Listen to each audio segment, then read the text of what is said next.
Pathways to High School Diploma Facebook page. Bonnie is joined with parents and educators from across the island and the state, working with state legislators and Board of Regents members to open doors and provide a pathway to a diploma for our special education students. Please come to the podium, Ms. Buckley.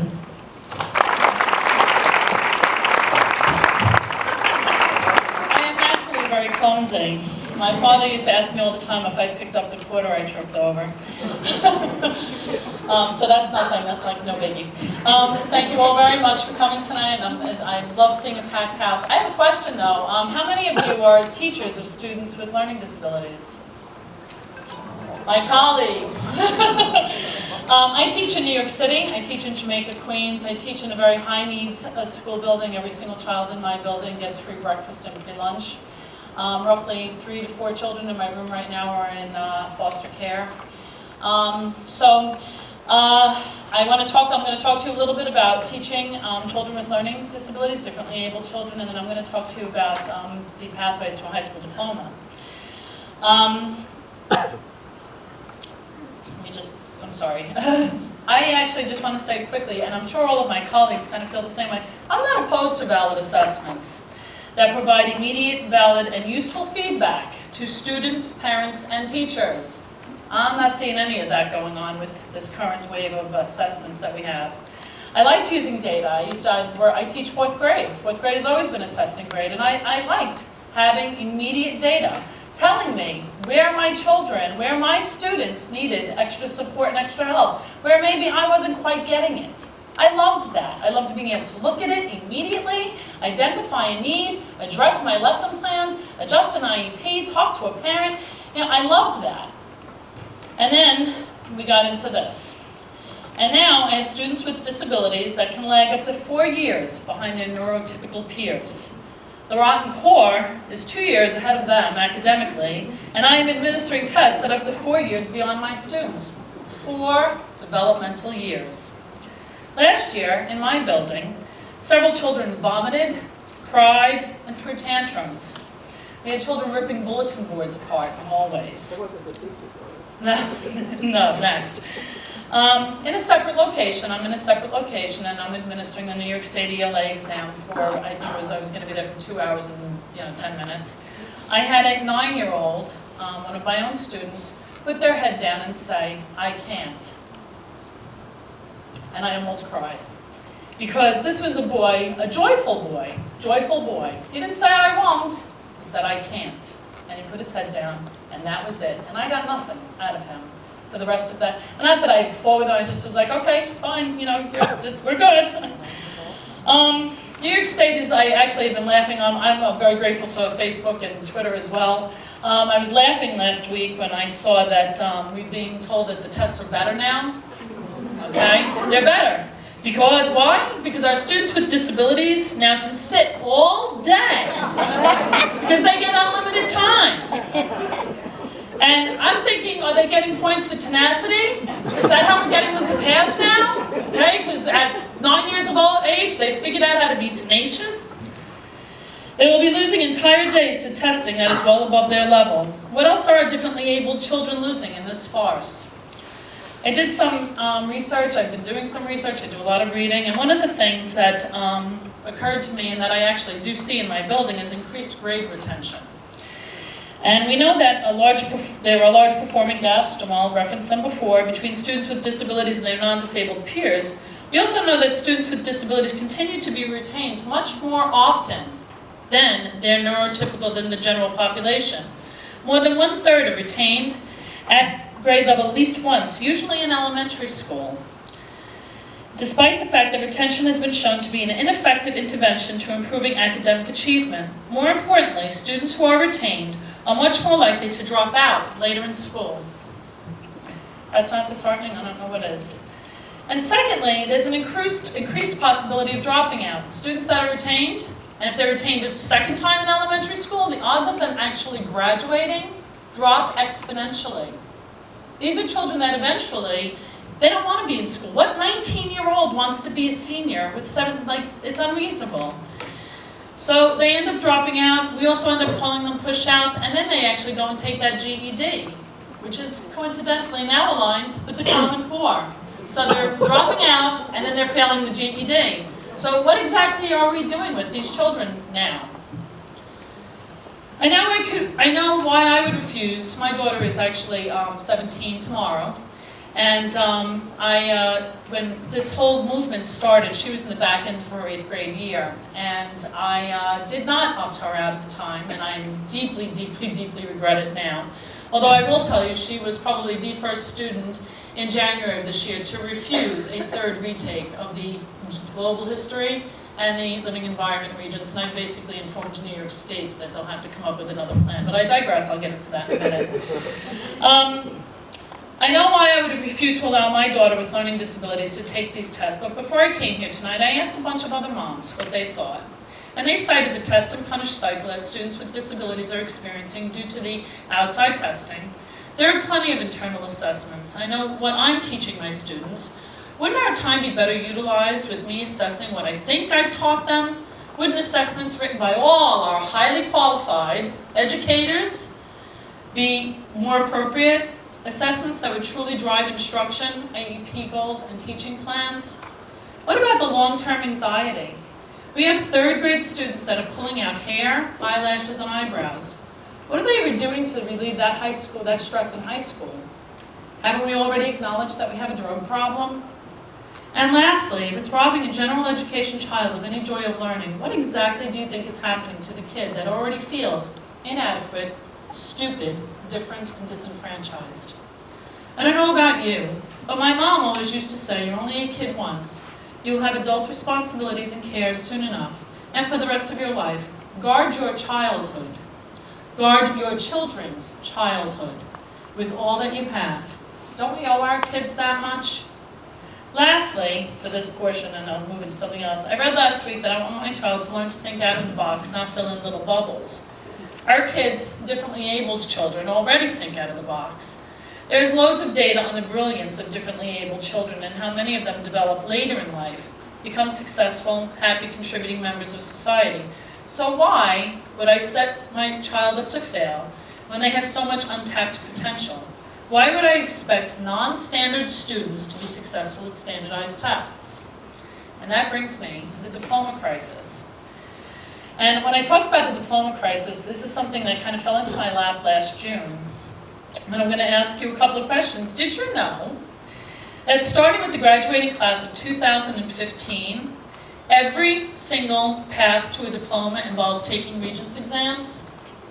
Every single path. And there are 44 of them. 44 paths to a high school diploma in the state of New York. And every single one of them to a high school diploma involves taking a Regents exam. Did you know that you absolutely must have a high school diploma to take a civil service test, join the military, attend a 2-year college or vocational school, or even get a job of any kind at McDonald's? Post your 17th birthday, you need to have a high school diploma. I think my mechanic is brilliant, but I don't think that he needed to write a thematic essay to learn how to fix my car. For a child with an IEP, there are some allowances. The local diploma, now, involves taking 5 Regents and getting no less than a 55. These Regents, Global History and Geography, Algebra 1, Geometry, and Algebra 2, are aligned to the Common Core. The Algebra Common Core Regents last year was a disaster. It made the newspapers, it was so bad. There are 15,000 students per grade cohort in this state with learning disabilities. Students in their junior year right now were not exposed to the Common Core until the second half of 8th grade. Did you also know, and this is one of my favorite things, that the cut scores are manipulated by New York State Ed to keep the graduation rate from fluctuating? The cut score on that dismal algebra Regents was a 35. Since when is 35 passing? For anybody. When I went to high school, 65 was passing. Now you get a 35, and that's the cut score, and they're throwing you that 30 points, and it's now passing. The Global History and Geography Regents in its current form is the most failed Regents of all Regents exams. It has 50 multiple choice questions, a DBQ, and a thematic essay, covering several hundred years of history across dozens of countries and 2 full years of material. Most children with learning disabilities have working memory index issues, My daughter's is in the 9th percentile. She couldn't remember 2 years of material if you handed it to her on written paper right before the test. Students from any of the other 48 states in our country that do not require Regents exams can send their high school graduates to any of our New York State universities and colleges. But our own students in this state must go out of state to get a high school diploma so they can come back into our state to go to college here.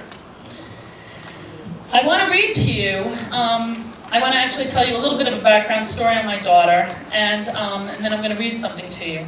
I came across this information last year when I went in to see my daughter's guidance counselor. My daughter had, at that time, failed 3 Regents exams.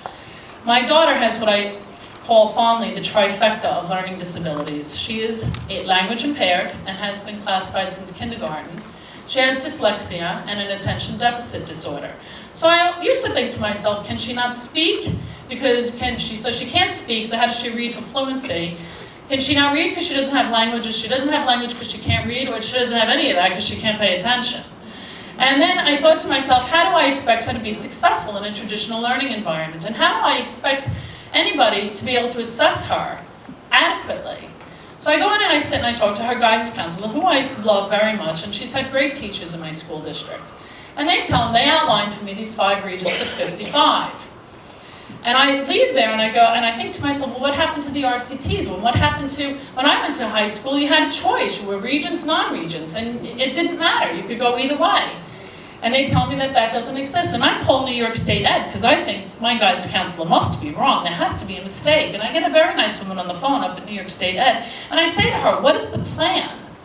And I ask her, and she tells me, she assures me my guidance counselor is in fact correct. And I say to her, what is the plan for children in New York State who can't pass Regents exams? And she tells me about the pathways, and she tells me about this thing called a CDOS, which is garbage, and I'm not going to talk about it unless you ask me to. And she tells me about, but I keep saying to her, what is the plan? What is the plan? And she can't answer me. And then finally, she admits, well, Mrs. Buckley, we haven't finished developing the pathways. And I think to myself, I worked in the private sector for 20 years. If I was that ineffectual at my job, I would have been fired.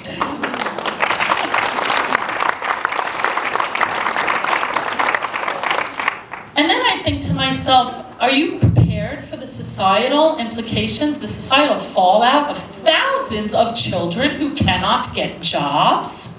And how do you plan on housing them and feeding them and clothing them? Have you figured this out? And then I go and I meet with my assembly. I live in Suffolk County. I go meet with my assemblyman, and he sits and he listens to me. And I meet with other senators. I've met with Senator Croce, Senator Marcellino, who is the education chair for the state of New York. And I meet with other parents. I'm fortunate enough to meet a parent from Oceanside, Betty Pilnick. She introduces me to Assemblyman Todd Kaminsky, who's in our audience. Todd Kaminsky's actually been at the forefront of this issue. I met him last summer, and he's taken this on as a personal mission, and I'm very, very grateful for his assistance in this. And I talked to all these people, and everybody agrees. And I'm not kidding when I tell you, I talked to Regent Tillis 3 times. And that's all I'll say about that. I'm going to be circumspect. I remember going to high school. I remember dozens of children that chose not to pursue Regents diplomas because their career paths didn't necessitate that level of study. And I think raising the bar is a great idea. I do. You know, why? And I thought to myself, like, who would be opposed to that? However, when you raise a bar, you need to make sure that you take into consideration the individual talents and capabilities of the people for whom, in my mind, if it's possible, every single child in this state should be individually assessed. Everybody. And based on their talents and capabilities. Not every child is intended to be a brain surgeon.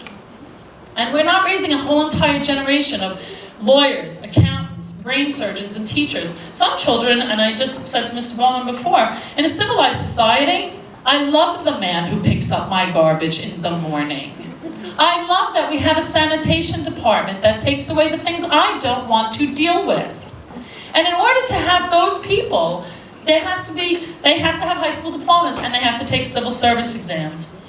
I'm going to get to I actually have with me, I want to read something to you. There's a listening portion. The ELA Regents is called the showstopper by parents like myself, or the gatekeeper. The global is one whole thing. If you get past the global and you get to your junior year and you get to take the New York State ELA Regents, I'm going to read to you the first paragraph of the listening portion and pretend that you're a child with dyslexia and a language impairment, and most importantly, a really bad case of ADHD. And you tell me how you feel about this. Rural and urban residents alike are increasingly becoming attuned to the way food tastes, despite or perhaps because of the abundance of highly processed matter that typically adorns our plate and lines our stomachs meal after meal. Yet the era of convenience foods, absent of flavor beyond that provided by salt, corn sweeteners, and fat, is slowly waning as we begin to collectively comprehend the devastating long-term impact this kind of food culture has on public health. Nationally, 300,000 annual obesity-related deaths have finally managed to send small ripples throughout the public health and food policy arenas after languishing for decades in dead-end debates that link food decision-making with individual responsibility, many of which continue today. Clinging to the periphery of these debates is the role local food can play in reducing food-related health risks. Yet few efforts have clearly connected the impact of consuming locally grown. I hear you, okay? I'm not even finished with the first paragraph. This goes on for a page and a half. This is actually taken from it's a journal article taken from Local Food Consumption and Rural Public Health, published in Rural Roads in 2006. From the homepage of their website, the award-winning quarterly magazine features articles carefully selected to engage, educate, and entertain those working to improve healthcare in rural America. On the very same regions, these words appear: attuned, languishing, periphery, proliferating, linoleum, tuberous, durability, organically, contend, aptly, resurgent, ambiance, luminous, luxuriant, hankered, amenities, irksome, and ailerons. I have a master's degree. I don't know what an aileron is. I still don't know. It's something that flies. It was in a flying story, but I didn't look it up because I don't care. Okay. Fascinating, right? So what did the New York State, the people who write these tests, opposed to relevant, realistic material? The kid who's living in the high-rise in New York City has some kind of interest in this. The kid who's living in the community where I work in Jamaica, Queens, when he grows up, this is something that's going to be relevant and realistic to him. My daughter with ADHD, who thinks Roman Reigns is the hottest thing since sliced bread, wants to know about rural roads and food. Really. So I got nauseous when I read my first ELA, the current ELA Regents. I know dozens of children with spectrum disorders, dyslexia, and language impairment. There is no way these tests are accessible to them. Others, like my Caroline, have developed an anxiety disorder in high school. She was a content, happy child throughout her entire school experience. Now she cries, sometimes hysterically, at the thought of going to school. If I was in high school today, I'd have a nervous breakdown. I am going to wrap up very, very quickly. I just wanted to mention also that, kids be patient, I'm sorry. Things that you need to know, and these were things I discovered actually. You must fail a Regents exam twice to appeal. Twice to appeal. There's a new waiver based on a mom in Brooklyn, I guess, who was louder than me. She actually managed to get a waiver. If you score 52, you can actually appeal that score, but you have to fail it twice. So children with learning disabilities, even when they were RCTs, they had to fail the Regents, then take the RCT. Now, in order to appeal for the waiver, they have to fail it twice. So our learning disabled children are in a test and punish cycle from day one. From the minute they start taking these tests in 3rd grade, they are in a test and punish cycle. And in what universe have we decided that it is fair to punish people for being different? The second thing is, there is also this waiver, this is a somewhat entertaining story, I hope not to bore you, but my daughter was scheduled to take the retakes in August. 5:55 she's doing, okay? There's 4 time slots for tests for the retakes. August 12th and August 13th. They start at 8:30 in the morning, 8:30, 12:30, 8:30, 12:30. Of the 3 at 55, you need to get of the 5 at 55, 3 of them were offered on August the 12th at 12:30. Again, if I did my job that badly, I'd be fired. So I actually called, she was supposed to take them in Bayshore, and I called there, and they are Mrs. Buckley, this happens all the time. Really? And I say to her, my daughter is nuts, and my daughter gets 4.5 hours per test. So then I'm thinking, and you have to give her half an hour for dinner. So we're looking at 10 hours of testing starting at 12:30. And I say, no way, not my kid. And she says, oh, we make it very nice for them, you know, and she was very, very nice, she really was. But that's not good enough for me. I called New York State Ed. I get the same woman on the phone who told me that they hadn't finished developing the pathways. Inside of 4 minutes, that woman tells me, Mrs. Buckley, there's a waiver available. Really? How come my guidance counselor doesn't know about that waiver? Inside of 4 minutes, this woman tells me that my daughter can take the Regents on whatever days, at whatever times that she likes within the time slots. Really? So she tells me now, the day before, Bayshore told me that Caroline couldn't start at 8:30 because she might cheat. Remember what I said about that working memory thing? And not to mention that when you have a child with a learning disability, as you well know, she doesn't have a gaggle of girlfriends waiting to discuss Regents questions with, okay? So she says that to me, and would you now, and many people say that because it's me, but I urge you all, I actually say to her, well, what about all the other children in New York State who have a similar, I'm sure Caroline Buckley is not the only child with this problem. Well, that's up to their parents or their guidance counselors. And I say to New York State Ed, shame on you. They've been identified for you. The onus is upon you to notify the parent. Oh no, we don't have the manpower for that. Really? Well, you better have the manpower for the number of people I'm going to tell on Facebook. And that's what I did, and now I'm telling you, there is a waiver available. I had the waiver, an addendum written to my daughter's IEP in 4 business days from the state of New York. My building psychologist said, they called us, Mrs. Buckley, looking for your paperwork. She said, I've been a psychologist for 22 years. They've never called us. She wanted to know if I threatened them. I didn't. Anyway, I just want to tell you that our children who have had individual education plans, my daughter's had one since kindergarten, she now needs an individual graduation plan, and she needs one badly. It's a high school diploma. It's not a permit to do brain surgery.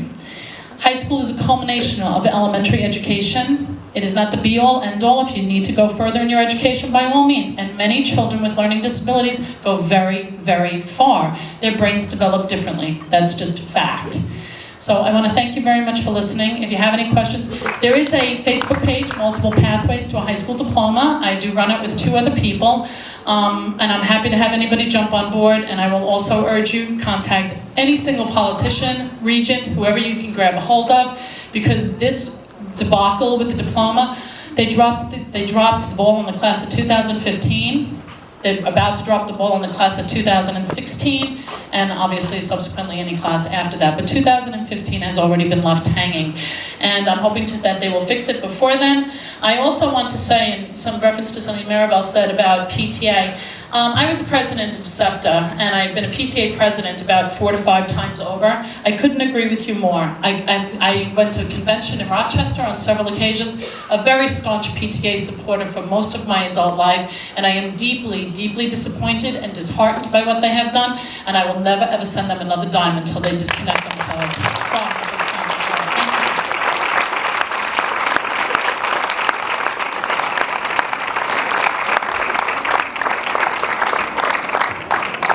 Thank you very much, Ms. Buckley. Our final presenter tonight is Jeanette Deutermann, who began her role as a concerned parent and has sparked a powerful social movement